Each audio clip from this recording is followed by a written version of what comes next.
Unang Korinto 1:4-9.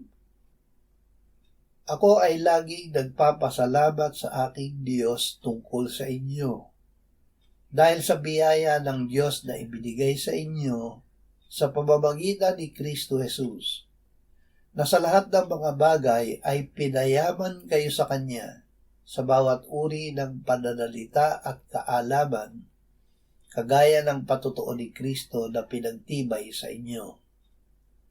Kaya't kayo'y hindi nagkulang sa anumang kaloob habang kayo'y naghihintay sa pagpapakita ng ating Panginoong Hesukristo.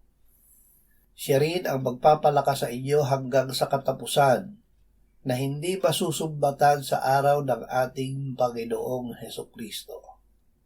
Ang Diyos ay tapat, na sa pamamagitan niya ay tinawag kayo tungo sa pakikisama ng kanyang anak, si Hesukristo na ating Panginoon. Hindi masusumbatan.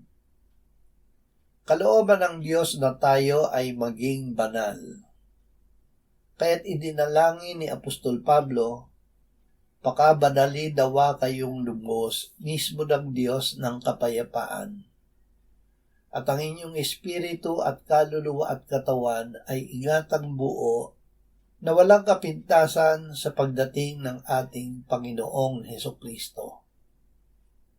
Tapat ang sa inyo'y tumatawag, nagagawa rin naman dito. Ito ang layunin ng pag-ibig ni Jesus sa Iglesia.